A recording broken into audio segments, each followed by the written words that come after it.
अस्सलामुअलैकुम, आप देख रहे प्रोग्राम एक पेज और मैं हूं फरवा वहीद। नाज़रीन, पाक फौज के शुबा ताल्लुकात आमा के director general lieutenant general Ahmed Sharif Chaudhry ने कहा कि दहशतगर्दी के 80% वाक़यात खैबर पख्तूनख्वा में हुए। इसकी वजह यह है कि वहाँ दहशतगर्दों को साजगार सियासी माहौल फराहम किया जाता है और वहाँ सियासी और दहशतगर्दाना गठजोड़ नशोनुमा पा रहा है। DGISPR ने मजीद कहा कि गुज़श्ता साल इंसदाद दहशतगर्दी की कोशिशों में बेमिसाल शिद्दत देखी गई, जबकि गुज़श्ता बरस मुल्क में 27 खुदकुश हमले हुए। उन्होंने मजीद कहा कि मार्का हक में भारत का मुंह काला किया गया, उसे सबक सिखाना ज़रूरी था। हिंदुस्तान के ऑपरेशन सिंदूर की कालक अभी तक उसके मुंह से नहीं जा रही। उनका मजीद कहना था कि अफगानिस्तान ने TTP को अपने तौर पर मुनज़्ज़म किया। गुज़श्ता साल कानून नाफिज करने वाले इदारों ने कार्रवाइयाँ की। 75,000 इंटेलिजेंस बेस्ड ऑपरेशन किए गए। खैबर पख्तूनख्वा में 14,500, बलूचिस्तान में 58,000 ऑपरेशन किए गए। मुल्क के दीगर इलाकों में गुज़श्ता साल में 1,500 से ज़ायद ऑपरेशन किए गए। DGISPR ने वाज़े किया कि हमें संजीदा होने की अशद ज़रूरत है और दहशतगर्दी के खात्मे के लिए इक़दाम उठाना होंगे। हमें कहा जाता है कि ऑपरेशन हल नहीं है, अगर ऑपरेशन हल नहीं है तो फिर क्या हल है, ये भी बता दिया जाए। दूसरी जानिब पाकिस्तान तहरीक इंसाफ दहशतगर्दी के खिलाफ ऑपरेशन की राह में रुकावट बन चुकी है। खैबर पख्तूनख्वा की सूबाई काबीना से खिताब करते हुए वज़ीर आला सुहेल खान आफरीदी ने कहा कि खैबर पख्तूनख्वा हुकूमत का वाज़ेह मौक़िफ़ है कि मिलिट्री ऑपरेशन मसाइल का हल नहीं।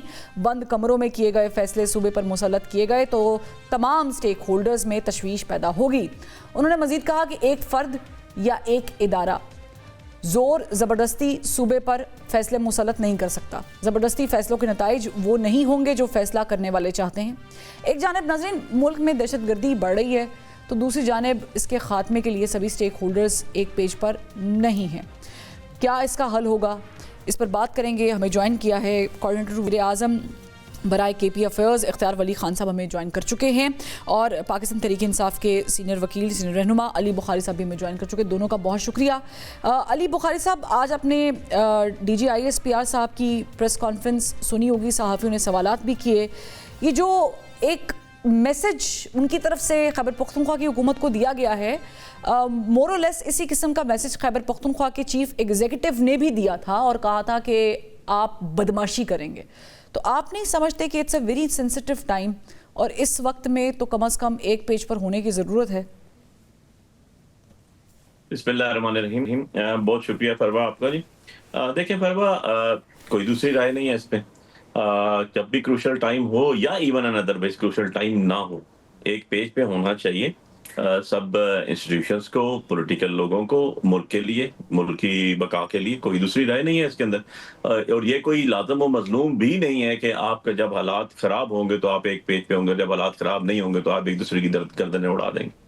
ये चीज़ तो मैं नहीं समझता हूँ कि ये कोई डिबेटेबल है या इस पे कोई क्वेश्चन मार्क भी होगा। लेकिन क्वेश्चन ये है कि अगर कहीं पर दहशतगर्दी हो रही है या किसी जगह कोई इशू है तो यार वहाँ की जो पार्लियामेंट बनी हुई है, जो आपकी प्रोविंशियल गवर्नमेंट है, जो आपका पूरा एक इंफ्रास्ट्रक्चर बना हुआ, वो किस काम के लिए बना हुआ है? वो झक मारने के लिए तो नहीं बना हुआ ना। वो लोगों को रिप्रेजेंट कर रहे हैं ना, लोगों के ऊपर दहशतगर्दी हो रही है। अवाम और नास पाकिस्तान की सरजमीन के ऊपर हो रही है और वो एक सूबा है जिसके 4.5 करोड़ अवाम है। 4.5 करोड़ अवाम के इलेक्टेड नुमाइंदे बैठे हुए हैं, तो उनको ऑन लूप लेना खाली अगर गवर्नमेंट का फर्ज नहीं है, फेडरल गवर्नमेंट का फर्ज नहीं है, तो इंस्टीट्यूशंस का भी काम है। इसमें तो कोई दूसरी राय नहीं है। मतलब अभी हम ये कोई ऑपरेशन हो और आप कह रहे हैं कि ऑपरेशन ना हो, नहीं, ये देखें ना, अब इसका मतलब है कि दोनों एक पेज पे नहीं है। और एक पेज पे अगर होना है तो उसके लिए बैठ के बात करनी होगी कोई, तो इसका आपके पास भी तो कोई हल होगा ना। अगर आपके पास हल है, हमने तो बता दिया, एक CM बैठा हुआ है, वो कहता है ओके जी यहाँ पर एक एक्शन हो रहा है, यहाँ दहशतगर्द है, ऑपरेशन हो रहा है, इंटेलिजेंस बेस्ड ऑपरेशन हो रहा है, जिसके ऊपर इन्हीं के अपने डिफेंस मिनिस्टर जो है वो ख्वाजा आसिफ साहब, उनकी मैं एक प्रोग्राम में स्टेटमेंट सुन रहा था फरवा, वो कह रहे थे कोलेटरल डैमेज तो होता है कि आप जाते हैं, आप जब मारते हैं, अटैक करते हैं तो साथ कुछ बेगुनाह लोग भी चले जाते हैं, शहीद हो जाते हैं। तो हम तो ये कह रहे हैं कि यार हमें पता तो चले ना कि हो रहा क्या है, किस चीज पे हो रहा है, कैसे करना है, इसका टॉप एंड क्या होगा, हम इसको कैसे लेके जाएंगे, तो ये सारी चीजें डिस्कस तो होनी चाहिए ना। आके बैठे हैं फिर हमें ब्रीफ करें और हमें बताएं। इख्तियार वली साहब, ये आपको कोई डज इट मेक सेंस? क्योंकि कोलेटरल डैमेज की तो चले हम उस पर डिस्कशन ज़रूर करेंगे, बट पॉइंट ये है कि इस्तांबुल में भी बैठे 2 दफ़ा बात की, भाग गए बुरी हुकूमत अफगानिस्तान की, फिर दोहा में बैठे, उस वक्त भी उन्होंने गारंटीज दी थी। उससे पहले आप देख ले दोहा का मुआहदा जो हुआ था, क्या बना उसका? बात तो सारी यही है ना अब सरवा के अब दोहा मुआहदा, आज आप कहते हैं कि बात करें, डायलॉग करें, तो दोहा मुआहदा तो हुआ था, वो तो आपके सामने है। 4 मई की उसके रिजल्ट भी आपके सामने है, दोहा मुआहदा भी आपके सामने है। मजीद अब आज तो DGISPR ने आपको वाजे कर दिया कि गुज़श्ता 4-5 साल 6 साल इसमें मुज़ाकरात में लग गए, अगर उसका नतीजा कोई नहीं निकल रहा और मर हम ही रहे हैं, हमारे बंदे ही मर रहे हैं, चाहे वो सिविल हो, चाहे वो फौजी हो, चाहे वो पुलिस वाले हो या सरकारी मुलाजिम हो, शहरी हैं, वो हमारे बंदे मर रहे हैं। तो आप कब तक, मतलब ये तो डेफिनेटली फिर ऐसे लगता है कि आप उनकी कोई या फैसिलिटेशन कर रहे हैं या चीजों को जो है तो लमकाना चाहते हैं। सीधी बात यह है कि मतलब इसमें तो कोई इबाम मुझे तो नहीं है, मैं तो पहले भी कह चुका हूं कि पाकिस्तान तहरीक इंसाफ खैबर पख्तूनख्वा में रहकर आज DGISPR ने भी कहा कि मुस्लिम लीग नून इसकी कॉस्ट पे कर चुकी है, पीपल्स पार्टी कर चुकी है, ANP कर चुकी है, जमीयत उलमा इस्लाम कर चुकी है। पाकिस्तान तहरीक इंसाफ पे आज तक कोई धमाका नहीं हुआ। न हो, अल्लाह इनको बचाए, ना करे। लेकिन क्यों नहीं होता? मैं वही कहता हूँ, अल्लाह सबको बचाए, लेकिन क्यों? दिस मीन्स कि आपकी उनके साथ अलाइनमेंट है, PTI जो है वो उनके साथ मिली हुई है, या उनके साथ जो उनकी मामलात हैं वो मुमासलत रखते हैं। और दूसरा ये कि वहां से अफगानिस्तान हुकूमत से मदद मांगने का मकसद क्या है? मैं फिर कहता हूँ, आज तो वो बात DGISPR ने खुलकर बता दी। लेकिन अगर इख्तियार वली साहब हम ये समझते हैं कि वो अफगानिस्तान के साथ बात करना चाह रहे हैं और आप लोग कह रहे हैं कि हम बात करके देख चुके, देयर इज नो यूज, तो अब अगर ये मामला ऐसे ही चलेगा तो ऑपरेशन इंटेलिजेंस बेस तो DG साहब ने खुद भी कहा कि हो रहे हैं, इसके बाद फिर क्या होगा?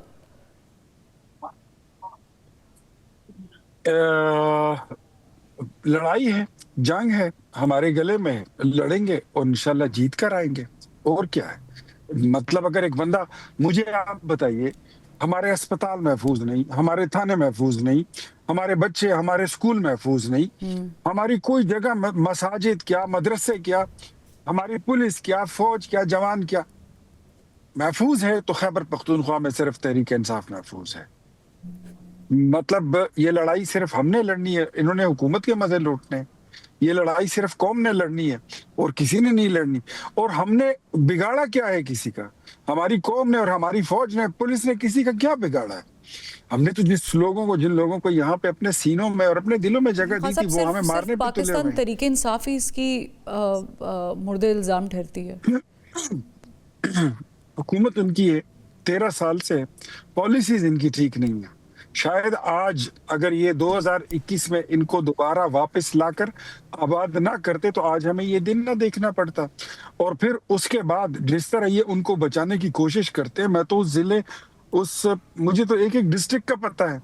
अली बुखारी साहब छोटे भाई हैं, लेकिन इनको नहीं पता इस्लामाबाद में बैठकर कि KP में होता क्या है। कहीं टेररिस्ट पकड़ा भी जाता है, गाड़ी से उतार दिया जाता है, इवन इनके MPs, इनके MNAs कॉल करते हैं पुलिस को कि ये बंदे को छोड़ दो, इनको जाने देते हैं। ये एक बहुत संजीदा चार्जशीट है। ये चार्जशीट आप कहें, मैं इन चीजों को मैं जानता हूँ, समझते हैं, हम देखते हैं इन चीजों को, हम तो भुगत रहे हैं जमीन पर। वहां पर मेरे अपने घर में 2 विक्टिम्स हैं। My house that was been victimized by terrorism twice. हमारा तो खून भी शामिल है इसमें। तो जो चीजें हैं वो हैं। I would like to switch to Ali Bukhari साहब with the same question। इख्तियार वली साहब ने एक बात कही है कि बैक कर रहे हैं, ये पूरी चार्जशीट है इख्तियार वली साहब ने जो कही है, तो अली बुखारी साहब चीज़ें बड़ी संजीदा हो जाएंगी, बल्कि हो चुकी हैं। देखिए फरवा, संजीदा तो हैं और आज से नहीं है। मैं आपको अगर बताऊं, 2013 में हमारी गवर्नमेंट आई। 2013 से पहले हमारी गवर्नमेंट नहीं थी, ANP की गवर्नमेंट थी, अलॉन्ग विद पीपल्स पार्टी। अगर मेरी गलती हुई तो एज अ पॉलिटिकल स्टूडेंट तो मेरी जरूर इस्लाह कीजिएगा। उस टाइम भी आपके मिनिस्टर्स के बच्चे मरे, आपके मिनिस्टर्स मरे, तो सीरियस नहीं थी बातें उस टाइम? हम तो नहीं थे ना उस टाइम। इनकी पॉलिसीज तो बड़ी आला बाला थी, पॉलिटिकल पार्टियां भी थी इनके साथ। 1 पेज पे चानी साहब थे, वो भी मौजूद थे, हर चीज मौजूद थी। ऊपर चौधरी साहब भी इनके साथ बैठे हुए थे। ऑपरेशन हुए थे। 13 साल से आप लोग बैठे, मुझे बताएं काउंटर टेररिज्म डिपार्टमेंट का क्या हाल हुआ है? मैं उधर ही आ रहा हूँ। उस टाइम भी सैकड़ों, दर्जनों नहीं, सैकड़ों जो है ड्रोन हमले हुए अक्रॉस द बॉर्डर। पाकिस्तान के ऊपर, और उसके ऊपर दोनों गवर्नमेंट्स मौजूद थी 2018 की। आप देख लें, रिकॉर्ड देख लें। अब बात ये आ गई है, एक चीज और फैक्चुअल बता दूं आपको फरवा, जरूर इसको आप क्लैरिफाई कीजिएगा और वेरीफाई भी कीजिएगा। जब ये 2000 मैंने आपको 13 की गवर्नमेंट से पहले की बात बताई ना, तो सही का इख्तियार वली साहब ने, हम तो इस्लामाबाद ही पैदा हुए ना, हमारा तो गाँव शहर इधर ही है, यहाँ ही बाप दादा की कब्रें भी यहीं हैं। इशू ये है कि 400 साल पुरानी हमारी यहाँ की तारीख है इसी शहर की। इशू ये है कि इनकी गवर्नमेंट, इनसे मुराद जो इनके कोलैटरल पार्टनर्स हैं सारे के सारे, वो जो 2013 से पहले बैठे हुए थे, वो सारे तो रहते ही इस्लामाबाद में थे। उनका तो कैबिनेट इजलास भी यहीं हुआ करते थे। जूम और ये चीजें इंट्रोड्यूस ही उन्होंने करवाई थी। आपके बलूचिस्तान के वजीर आला जो हैं, उस टाइम वो रहते इस्लामाबाद थे, रोज हमारे साथ होटल में बैठे होते थे, रोज यहीं होते थे, अपने इलाके में अपने गाँव में जाते नहीं थे। हम तो अपने इलाकों में बैठे हुए हैं, सारे के सारे MPs हमारे सारे के सारे CM वहां ही रहते हैं, वहां ही होते हैं। तो ऐसी बात नहीं है कि चीजें बहुत अच्छी थी 2013 से और 2013 के बाद एकदम भयानक होगी। जरा ट्रैक रिकॉर्ड ये भी जरूर चेक कीजिएगा कि हमारे दौरे हुकूमत में जब हम फेडरल गवर्नमेंट में मौजूद थे, कितने डाउन अटैक्स हुए, कितने सुसाइडल बम्स हुए, कितनी चीजें हुई। तो भाई हमारी पॉलिसी बेहतर थी ना आपसे कि हमने रिजल्ट प्रोड्यूस करके दिया। नहीं, लेकिन कैसी तो आज भी यही कह रहे हैं, allow me to say that कि हम we were on the verge of that cleansing, terrorism cleansing की बात कर रही हूँ, और फिर वो दोबारा से शुरू हो गई। No, we did plenty of operations against it, and we were. देखिए फरवा, ऐसे नहीं है ना। मैं तो ये कह रहा हूँ कि 2022 9 अप्रैल के बाद तो हमारी गवर्नमेंट नहीं है, फेडरल गवर्नमेंट की बात करो। पॉलिसीज फेडरल गवर्नमेंट ने बनानी होती है ना, प्रोविंशियल गवर्नमेंट की डोमेन तो नहीं है पॉलिसीज बनाना। फॉरेन पॉलिसी फेडरल गवर्नमेंट ने बनानी है। ये जो इख्तियार वली साहब ने इल्जाम लगाया है कि आप लोगों के MPs बैक करते हैं टेररिस्ट को, देखिए ऐसी बात नहीं है। आपको अगर जरा थोड़ा सा मैं और पीछे ले जाऊं, 2007 के इलेक्शंस के ऊपर लेके चला जाऊं और 2013 के इलेक्शन में लेके चला जाऊं, तो मुस्लिम लीग के जो अभी वजीर आजम साहब बैठे हुए हैं, उस टाइम वजीर आला होते थे, तो जनाब इन्होंने वहां पर ऑन रिकॉर्ड कहा हुआ है कि भाई पंजाब में नहीं आना, यहाँ पर तो हमारी आपसे कोई दुश्मनी नहीं है। और फर्दर मैं से बता दूं, आपको याद हो कि हर सूबे की अपनी डोमेन है। आपको याद हो किसी दौर में रेंजर्स का सिंध के अंदर किया जा रहा था, उनको इंप्लीमेंट किया जा रहा था वहां पर, और उसके ऊपर सिंध असेंबली ने बाकायदा इजलास तलब किया और उन्होंने उसके ऊपर अपनी करारदाद पास की थी। देन उसके बाद उन्होंने अलाउ किया, उसके बाद हुआ। तो ये एक सूबे की डोमेन होती है, जो लोग सफर कर रहे हैं उसी सूबे के कर रहे हैं ना सफर। तो यानी कहने का मतलब ये है आपका कि सूबे के जो चीफ एग्जीक्यूटिव है, अगर ये सूबे की डोमेन है, उन लोगों को अली बुखारी देखिए, उन लोगों को मैं तो सिर्फ ये कह रहा हूँ ना फरवा, कि उन लोगों को साथ रखना तो जरूरी है ना। उनको पता तो होना यार कि कर रहे क्या। चले आप कह रहे हैं कि साथ रखें, उनको ब्रीफ करें। जी जी, इख्तियार वली साहब ने कहा वापस ले आए। मैं तो नहीं था उस टाइम पार्लियामेंट में, मैं तो पार्लियामेंट्रियन नहीं था, लेकिन मुझे एक पार्लियामेंट्री शख्सियत बता रही थी कि उस टाइम उनको आज ही, बल्कि पिंडी बार से हमारी स्पीच थी, मेरी भी थी और एक वो पार्लियामेंटेरियन थे उनकी भी स्पीच थी, अभी भी हैं वो। उन्होंने मुझे कहा जी हमें तो जनरल बाजवा साहब ने ब्रीफ किया था आके कि यूं हो रहा है इसके अंदर, और ये हम कर रहे हैं। बता दें, इख्तियार वली साहब पूछ लें अपने पार्लियामेंट्री कोई इनका बंदा था या ये खुद थे, मुझे नहीं पता। यानी आप कह रहे हैं कि सारा इल्जाम साढ़े ते ना लाओ इख्तियार वली साहब, वो कह रहे हैं सारा इल्जाम हम पे मत लगाइए। या तो मैं गलत कह रहा हूं फरमा, जो कि आप गलत कह रहे हैं। नहीं सर, वो जो आपने बात मैं तो फैक्ट एंड फिगर्स बताएं आपको, डेट्स के साथ बताएं, ईयर्स के साथ बताएं। मैं वही बात आगे करना चाह रही हूँ इख्तियार साहब। वो तो सारा कह रहे हैं कि हम पे इल्जाम ना लगाएं, इसमें जो और भी लोग जिन्होंने बसाया था अब उनको भी पकड़ें, सिर्फ एक बंदे तक महदूद ना। ये अली बुखारी साहब की बात का क्रक्स है। दूसरा ये कि वो कह रहे हैं कि हमें इंगेज करें। भाई तो इंगेज कैसे करें? ऑल पार्टीज कॉन्फ्रेंस बुलाएंगे, क्या करेंगे? मैं सिर्फ 2-3 सवाल रखता हूँ अली बुखारी साहब के सामने, ये जवाब मुझे दे दे, मैं फिर अपनी मौक़िफ़ रखता हूँ। अली बुखारी साहब, क्या आपने तालिबान को अपनी हुकूमत में दफ्तर बनाने के लिए, जगह देने के लिए, फंड देने के लिए आपकी हुकूमत ने और आपकी क़यादत ने नहीं कहा? क्या आप डिनाई कर सकते हैं कि इमरान खान ने कहा कि 40-45 हज़ार लोग थे जिनको हमने भेजा और उनको वहाँ पर उनको एक्सेप्ट नहीं किया जा रहा था, तो हमें मजबूरन उनको वापस लाके यहाँ पे पाकिस्तान में आबाद करना पड़ा? 2 नंबर 3, आपके अपने चीफ मिनिस्टर सिटिंग ने क्या भत्ता नहीं दिया था तालिबान को अपनी जान बख्शी के लिए? 1 अरब रुपए मांगे गए थे और 75 करोड़ में फिर सौदा हुआ। और आखिरी सवाल आपसे ये कि तमाम जमातों पर हमले होते हैं, आपकी जमात पर कभी हमला नहीं होता, अल्लाह ना करे कभी हो, मैं उस पर मुझे कोई वो नहीं है कि मतलब होना चाहिए, मैं वैसे वो फर्क मुझे महसूस हो रहा है कि हर जमात पे होता है, आपकी जमात पे नहीं होता। देखिए जी, आपकी इस वक्त स्टैंडिंग जो है, सवाल में सुन ले, चौथा सवाल जो मेरा है, आप ये बताइए कि आपकी स्टैंडिंग इस वक्त क्या है? आप तहरीके तालिबान के साथ खड़े हैं या पाकिस्तान के साथ खड़े, पाकिस्तानी अवाम के साथ खड़े? दैट्स इट, सादा, यस और नो। बड़ी सिंपल सी बात है इसमें। मैं फरवा अख्तियार भाई बड़ा अच्छा तल्लक भी है, भाई भी हैं हमारे। देखिए हम तो पाकिस्तानी है जी। मैंने अभी आपको एक बात कही कि 400 साल से पुरानी तो मेरी तारीख है इस शहर की। इस्लामाबाद 1960 में बना, हमारे गांव की मस्जिद आज भी 350 साल पुरानी। वो अलग बात है कि रोज बुलडोजर भेज देते हैं, मोहसिन नकवी साहब गिरा दो, ये सारे के सारे मुतासरीन फारग हैं। गरीब लोगों के रहने का शहर ही नहीं है ये।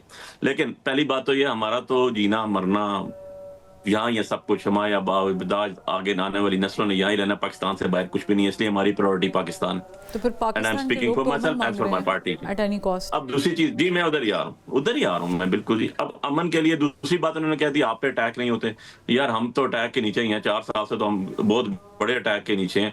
19 पर्चे तो मेरे नहीं ऊपर नहीं, हुए हैं, आपको भी पता है, जितना मैं पॉलिटिकली दहशतगर्द हूँ, पॉलिटिकली बात दहशतगर्द हूँ, नहीं करनी, ठीक है। नहीं आप, मैं पॉलिटिकल आपसे बात नहीं, सवाल किया, इख्तियार भाई पॉलिटिकल सुन तो लें इख्तियार भाई। हमारी वजह से आप पॉलिटिकल इस सारे जवाब की मुझे सारी नहीं तकरीबन चाहिए। आपके मैं 26 सीधी 27वीं आपने मैंने अमेंडमेंट्स कर दी। अब मैं मैंने आ रहा हूँ बड़ी आपके जवाब की सिंपल तरफ से ही आ रहा सवाल हूँ। के, नहीं नहीं नहीं नहीं, राम कथा नहीं, राम कथा नहीं, जो मैंने सवाल पूछा लेकिन उस पर मैं तो जवाब बता रहा हूँ सर, आपको पॉलिटिकल। राम कथा नहीं बता रहा हूँ, फैक्ट्स बता रहा हूँ। सुनने की हाँ हिम्मत तो कर लेना इख्तियार भाई, जी थोड़ी सी, थोड़ा सा सर, टाइम दे मुझे दें में मुझे भी हिम्मत आप। है, इसीलिए तो सवाल किया आपसे। लेकिन आप मेरे सवाल को छोड़ के आपने आप बस का मुंह के किसी और तरफ कर गए। अब जिधर गाड़ी करनी है उधर नहीं आ जाओ मेरे सवाल देखिए पे। इख्तियार भाई, मैं बड़ी तसल्ली मैंने से आपके सवाल मैंने सुने ना। मैंने अब अपना आप भी मैंने तसल्ली से अपना जवाब तो सुन वक्त लें। मैंने फरवा, मेरे ख्याल में अली बुखारी को ये बात मुझे बतानी पड़ेगी कि मैंने अपना वक्त इनको दे दिया है। नहीं, वो आपने मैंने बिल्कुल दिया है। अच्छा और किया, मैं चले बहुत शुक्रिया जी दोबारा आपने। सवाल को रीफ्रेज कर देती हूँ जो इख्तियार मैं साहब का था। आपके सवाल भी समझ गया हूँ, मैं जवाब भी देता हूँ, और उम्मीद है कि आप बीच में इंटरप्ट नहीं करेंगे। अगर आपको जरूर मुझसे इख्तिलाफ हो तो बोल दीजिएगा। दूसरी बात यह है फरवा की, नहीं तो मैंने मुझे आपको एक बात बताई। अब ये कहते हैं कि, अब ये कहें कि जी आप पे अटैक नहीं हो रहे, आप पे क्यों नहीं हो रहे। यार हम पाकिस्तानी, हमारे लोग भी बीच में मरे। ये जो 80,000 लोग शहीद हुए हैं, ये खाली पीपल्स पार्टी या नून के लोग नहीं थे, इसमें हमारे भाई बच्चे भी शामिल थे, हमारे साथ के लोग थे, नहीं, वो वर्कर्स थे, स्पेसिफिकली हमारे आपकी वकील पार्टी की बात कर रहे थे। सिंगल रहनुमा ऑफ नंबर 3 चीज मैं बता रहा हूँ, मैं नंबर आपको बता रहा हूँ। अब इससे आप आगे चले जाते हैं, अली इससे आप आगे अली सर, अब आप सुनेंगे अली नहीं तो फिर मुझसे पाकिस्तान। सवाल करते हुए जवाब तो नहीं, चले क्विकली खत्म कीजिएगा अली अब मैं इससे बुखारी, आगे मुझे चला इख्तियार जाता वली साहब की तरफ जाना है। जी जी जी। अब उससे मैं आगे चला जाता हूँ। हमने तो नहीं कहा था जनाब, आपने कहा था के लोग गए थे, डीजीआई जाके कॉफी पी के आए थे, चाय पी के आए थे। भाई उसमें अली बुखारी का क्या लेना देना, अली बुखारी की पार्टी का क्या लेना देना। किसकी फतह हुकूमत के थी? झंडे सबने गाड़े थे, वहां किसकी हुकूमत थी? जाके कौन फतह बताता के था झंडे। कि good Taliban are better for Taliban Pakistan? Government, मैं वही बता रहा हूँ फरबा, मैं वही बता रहा हूँ। Taliban government believe me, Imran Khan ने नहीं बनाई थी। अकोड़ा खटक में नसीरुल्लाह खान बाबर ने बनाया था। एक्सेप्ट किसने की थी? सबसे पहले ऐलान किसने किया था एक्सेप्टेंस का जब अफगानिस्तान की पूरी हुकूमत आई थी? बिल्कुल नहीं, सबने किसने हमने सर, किया हुकूमत किसकी थी? नहीं हमने किया बुखारी साहब, वजीर आजम पाकिस्तान कौन थे? डीजीआई जा रहा है हमारे मुल्क में, साबका वजीर आजम बेनजीर भुट्टो शहीद बना रही हैं उसको, अकोड़ा खटक में नसीरुल्लाह बाबर इंटीरियर मिनिस्टर बना रहा है हमारा, डीजीआई जाके चाय पी रहा, तो हम उसको डिसऑन कर दें।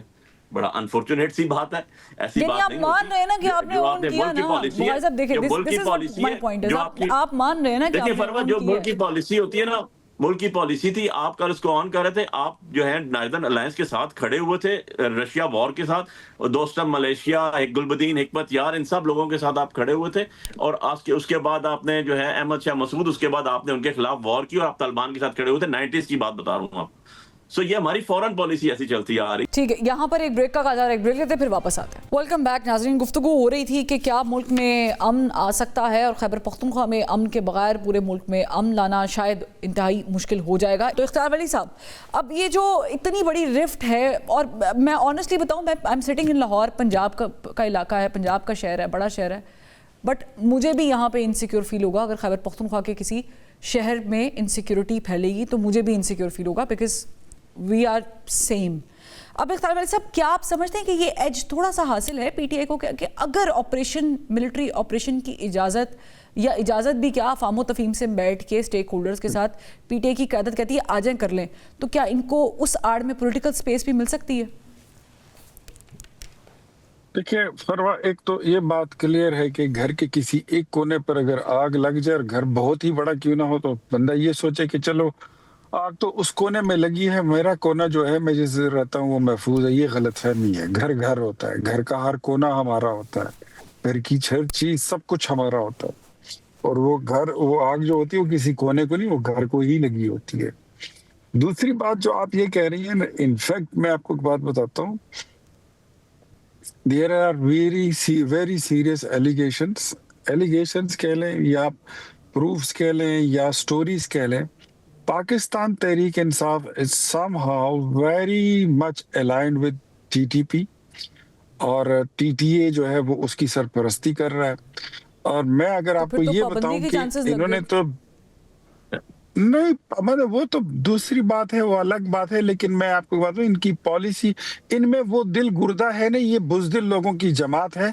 ये स्टैंडिंग या पीपल्स पार्टी ने ली थी, या फिर एएनपी ने ली थी, या फिर हमने ली थी, या हमने आज भी ले रखी है। ये लोग नहीं ले सकते, नहीं तो अगर इसकी अगर कॉस्ट के पे करनी पड़ती देयर है। इनफ ये एविडेंसेस अबाउट बुजदिलों की जमात है ये। नहीं, मैं आपको एक बात बताता हूँ कि इनका तो इतना तक प्लान बन गया था कि इन्होंने, और फैज हमीद ने, आने वाले वक्तों में जब फैसले आएंगे 9 मई के और बाकी, तो आपको पता लग जाएगा। मेरी आज की बात याद रखें, इन्होंने टीटीपी को पाकिस्तान तहरीक इंसाफ का अस्करी विंग बनाने का प्लान बना लिया था।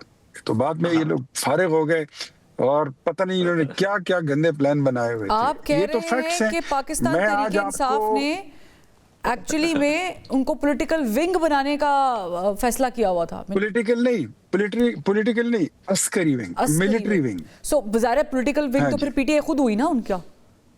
हाँ, पॉलिटिकल वो हुई, और ये अस्करी विंग इनको बनाया। ये तक इनकी Seriously? प्लानिंग सारी हो चुकी थी।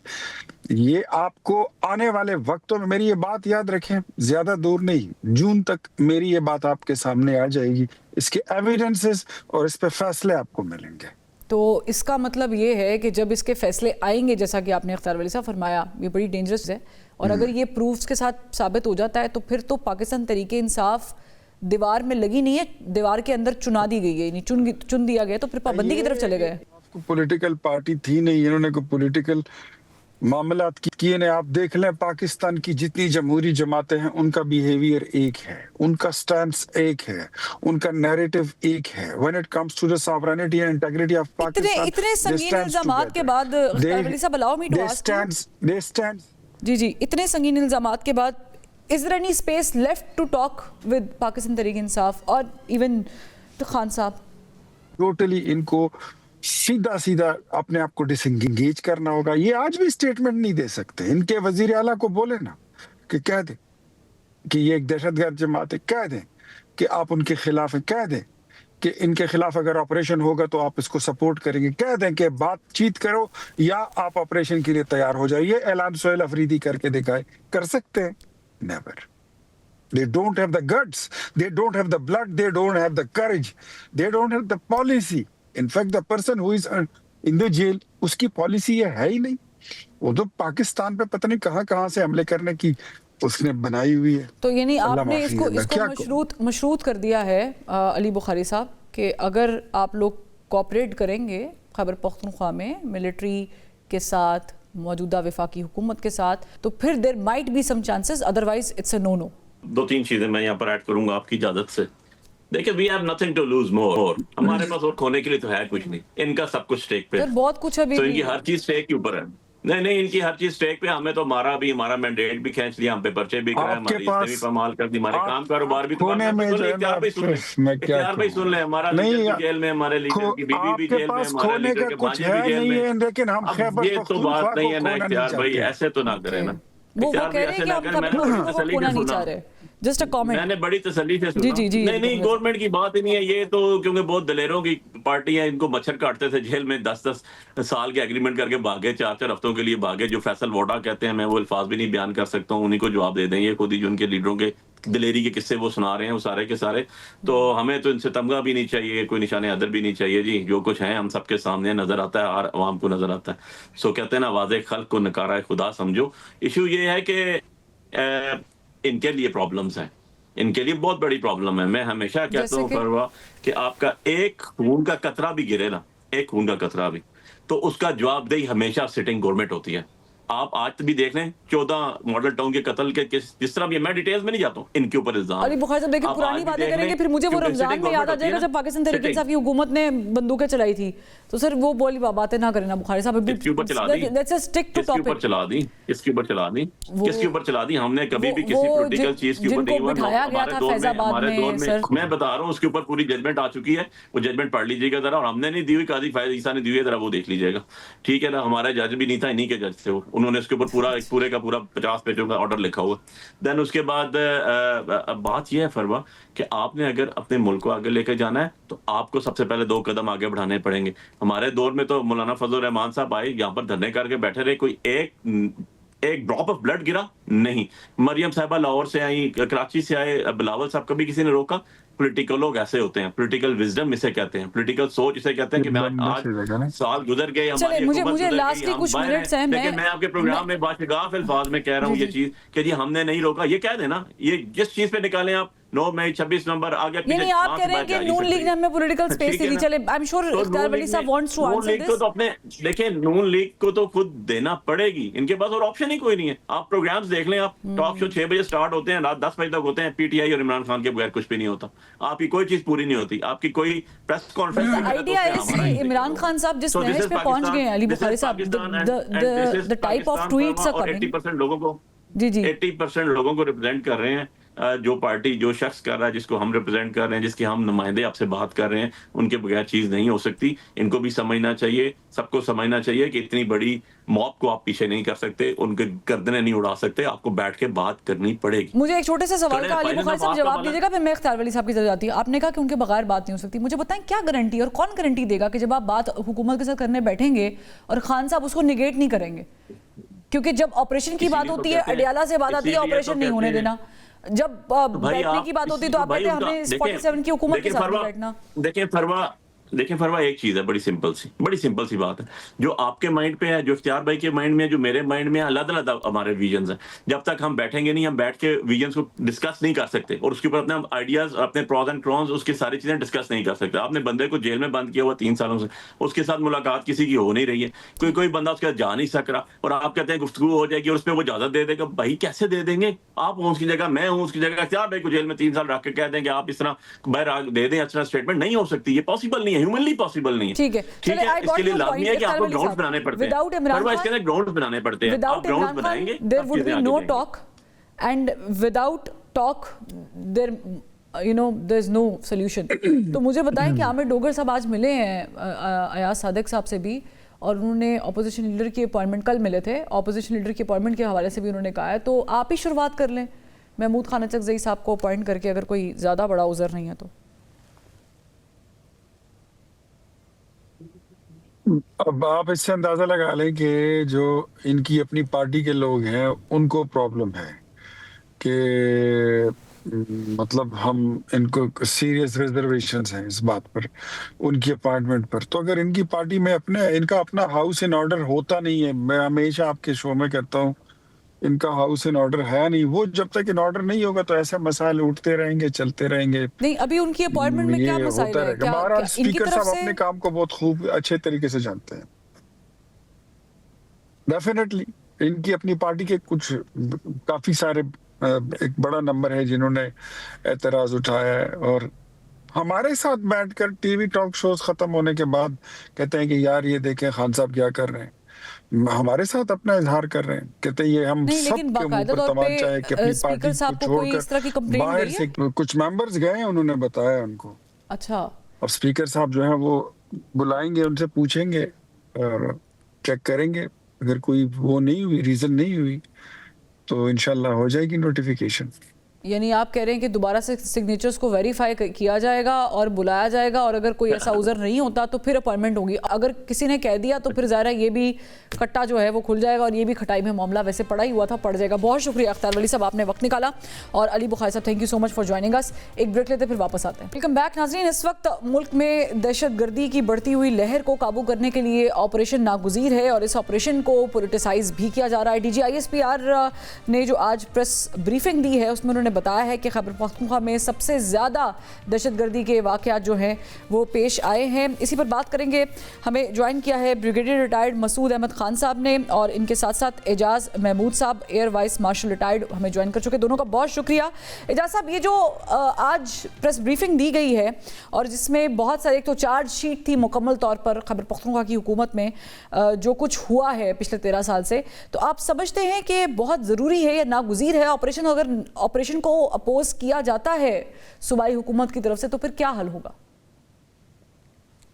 बहुत शुक्रिया। देखिए, ब्रीफिंग में जो DGISPR हैं उन्होंने ओवरऑल जो है पूरा एक उसको एक्सप्लेन किया है कि 2025 जो है वो उसमें दहशतगर्दी के हवाले से क्या वाक़यात हुए हैं, उसमें कितने ऑपरेशंस हुए, क्या नुकसानात हुए और कितने जो है ख्वारिजीज़ को हमने जो है कैफे किरदार तक पहुंचाया। और फिर जाहिर है रीजनल कॉन्टेक्स्ट में भी उन्होंने सारी बात की है। और ये यकीनन एक अहम ब्रीफिंग होती है जिसमें ज़रूरी होता है कि हम ना सिर्फ ये कि अपने मीडिया को ब्रीफ करें, आवाम को पता चले, बल्कि इंटरनेशनली भी इससे हमारा जो मौक़िफ़ है वो उसको भी जो है हमें पेश करने का मौका मिलता है। अब इसको मेरे ख्याल में हमें सिर्फ इसको पॉलिटिकल एंगल से नहीं देखना चाहिए, क्योंकि दहशतगर्दी का जो मसला है वो पाकिस्तान का मसला है, वो किसी एक सूबे का, किसी एक इलाके का मसला नहीं है। और हम जब तक पूरी कौम जो है, वो डीजी साहब ने भी फरमाया, बड़ी उन्होंने सही बात की कि जब तक हमारी पूरी कौम इसमें एंगेज नहीं होगी, जब तक पूरी कौम इसकी ओनरशिप नहीं होगी इस मसले के खिलाफ जिहाद में, हमें कामयाबी नहीं हो सकती। मुसल्लह फ़ौज तो अपनी कुर्बानियां दे रही हैं, बहुत सारे सिविलियंस भी इसकी ज़द में आते हैं। पॉलिटिकल इसका एस्पेक्ट नहीं है, मगर जो हमने थ्रू आउट देखा है और जो डीजी साहब ने फरमाया है, इसमें क्वेश्चन ये रेज होता है कि अगर आपके एक सूबे में जो चीफ एग्जीक्यूटिव हैं वो उसके हक में ही नहीं है और वो आपको अलाउ ही नहीं करते हैं कि आप आएँ और किसी किस्म का ग्रैंड ऑपरेशन करें, ब्रिगेडियर साहब, तो फिर जाहिर है कि कॉम्प्लिकेशंस बढ़ेंगी, रिफ्ट पड़ेगी, इदारों के दरमियान चपकुलिश बढ़ेगी, कोई हाँ बोलेगा कोई ना बोलेगा, तो इस हाँ ना के बीच में वक्त का भी ज़िया होगा, रिसोर्सेज का भी ज़िया होगा और फिर शायद आपकी डायरेक्शन भी उस तरीके से ना हो पाए। तो आप भी यही समझते हैं जो एजाज महमूद साहब ने फरमाया? There cannot be a state within state. देखिए, गवर्नमेंट ऑफ पाकिस्तान के अंडर तमाम फेडरल सूबे ऑपरेट करते हैं। एक सूबा उठ के ये नहीं कह सकता है कि हम अपनी मर्जी करेंगे, हम डिक्टेट करेंगे। वी विल आस्क मौला हिबतुल्लाह अखुंज़ादा कि हमें आकर डिक्टेट करे, या हक्कानी को कहेंगे आके हमें डिक्टेट करे। It will be decided by the government of Pakistan. Pakistan करेगी। सो सॉवरेनिटी की responsibility rest with the Pakistan army, और वो पाकिस्तान आर्मी करेगी। और आप देखें ना, दहशतगर्दी में मैक्सिमम अटैक्स कहाँ पे? खैबर पख्तूनख्वा में हुए हैं, और ज्यादा जिस तरह कैजुअलिटी से 70% ज्यादा अटैक यहाँ पे हुए। 172 तश्कीलें आई हैं खैबर पख्तूनख्वा में, 4000 के करीब स्ट्रेंथ थी, और 70% देवर अफगान नेशनल्स। तो वो कैसे हो सकता है? आपने बातचीत के लिए तमाम ऑप्शंस तो वर्कआउट आपने एग्जॉस्ट किया है ना। यहाँ से आपने देखे बहुत जयद उलमा आपने भिजवाए, और जिसमें मुफ्ती आजम पाकिस्तान है, मुफ्ती तकी उस्मानी भी यहाँ से एक डेलीगेशन लेके गया। उनकी बात नहीं सुनी, यहाँ से जरगे गए हैं। यहाँ से आप देखें डिप्लोमेटिक आपने 25 सुपर एफर्ट्स की हैं। आपके ambassador Sadiq frequently come and go, वो वहाँ पे फ्रिक्वेंटली जाते हैं। और इसके अलावा आपने देखे रीजनल कंट्रीज को भी चाइनीज इसमें एक्टिव रहे हैं। सेंट्रल एशियन रिपब्लिक है, वहाँ की भी जो उलमा है उन्होंने भी बकायदा फतवा दिया है अफगानिस्तान में जो मौजूद है कि सरजमीन इस्तेमाल नहीं होनी चाहिए। Forward that was preemption. वो उसमें ऐसा था कि वो दिल से उन्होंने नहीं किया था, that was the pressure Pakistan ने बिल्ड किया था, और उसके लिए उन्होंने ये कार्रवाई वहां पे ऑर्गेनाइज की। और काबुल में 1000 ने मिलकर कहा कि पाकिस्तान, लेकिन इसकी इम्प्लीमेंटेशन तो नहीं हुई ना। Concrete we haven't seen anything on ground. वो तो उनको पता था कि पाकिस्तान से स्ट्राइक्स आ सकती है, पाकिस्तान के तरफ सीरियस इसके इम्प्लीकेशंस पाकिस्तान कंसीडर कर रहा है। सो दैट वाज वन, और followed by A statement made by Haqqani, जिसमें उन्होंने भी यही इस तरह की बात की थी। लेकिन मुल्ला हिबतुल्लाह अखुंज़ादा से हम तवक्को करते हैं एक फतवा दे कि पाकिस्तान के against, whether they are Afghan nationals और पाकिस्तानी नेशनल्स हैं, यहाँ अफगानिस्तान के सॉइल को वो यूज नहीं कर सकते हैं। तो ये करने को तैयार नहीं है। शुरू में कहा कि शरीयत के जो फैसले होते हैं, फतवे हैं, वो दारुल अफ्ता वाले देंगे। अब उलमा जमा करके उनसे दिलवाया। सो वो पाकिस्तान इस पे कंप्रोमाइज नहीं करेगा। दैट्स वाई देखें बॉर्डर्स क्लोज किए हैं। आज खबर कहीं चल रही थी, आज DGISPR से भी सवाल हुआ कि ये बॉर्डर क्लोज है, तो ताजिरों ने फैसला किया है खोले। तो ताजिर से नो वन टू डिसाइड कि देखें कि पाकिस्तान ने अपने सॉवरेनिटी की बात करनी है, और पाकिस्तान का इसमें लॉस था। $3 बिलियन का लॉस था एनुअली जो अफगान ट्रांजिट ट्रेड पाकिस्तान से अफगानिस्तान कर रहे थे। तमाम जो कंटेनर्स थे पाकिस्तान में खुल रहे थे, इवन 10% अफगानिस्तान चले गए, वहां खुल के वापस पाकिस्तान आए। सो पाकिस्तान को लॉस था एनुअली जिस तरीके से वाकयात जो हुए हैं। सो पाकिस्तान देखिए बड़ा सिंपल सी बात है, this is what prime minister said, this is what field marshal said, Afghan Taliban regime has to decide, has to choose between Pakistan and fitna ul Kharij. Exactly. Oh, that is end. Exactly. But I want to make a point over here. वो ये है कि अगर हम trades बंद कर देते हैं और सारे के फॉर टाइम बीइंग जो है जा सब, इसको हो सकता है कि नुकसान भी उनको हो रहा है और होगा भी, बट बॉर्डर्स फॉर एवर तो क्लोज रह नहीं सकते, ना होने भी चाहिए, आमदोरफ्त रहनी चाहिए। बट एक पॉइंट जिस पे पाकिस्तान हमेशा से कह रहा है, जो कि अभी ब्रिगेड साहब ने फरमाया कि एक को चूज़ करना पड़ेगा, तो उसमें तो लग रहा है सीम्स लाइक कि अभी तो उन्होंने चूज़ किसी और को ही किया हुआ है, अभी तो उनको समझ भी नहीं शायद आ रही। तो ऐसे में वर्ल्ड प्रेशर आ सकता है, क्योंकि दाइश हो गई या जो दीगर धड़े बने हुए हैं तालिबान के या दीगर दहशतगर्द तंजीमों के, वो सब मिल के पाकिस्तान के ख़िलाफ़ कार्रवाइयाँ कर रहे हैं। और अब तो सेंट्रल एशिया भी शायद महफूज नहीं है, और ईरान भी फैसला कर चुका है, वो भी बंदे निकाल रहा है, अफगानियों को बाहर निकाल रहा है। देखिए, असल में मसला ये है कि अगर आप इसको ग्लोबल कॉन्टेक्स्ट में देखें ना, तो ये अफगानिस्तान या इस खित्ते की जो टेररिज्म है वो वेस्ट के या अमेरिका के रेडार पे फिलहाल नहीं है, क्योंकि वो रशिया के साथ यूक्रेन की जंग, मिडल ईस्ट का क्राइसिस और अभी साउथ अमेरिका में जो हो रहा है वो तो उधर मसरूफ़ हैं। तो इस खित्ते में जो इसके इफेक्टिव्स हैं वही जो है ना इकट्ठे होकर, तो फिर तो अच्छा मौका नहीं हमारे पास इजाज़ साहब कि हम भी फिर डोनाल्ड ट्रंप साहब की जो क्या कहते हैं एक्शंस हैं उस पर अमल दरामद करते हुए हम भी मुत्तकी साहब को उठा लें, या हम भी फिर कहेंगे ठीक है। नहीं, देखिए अगरचे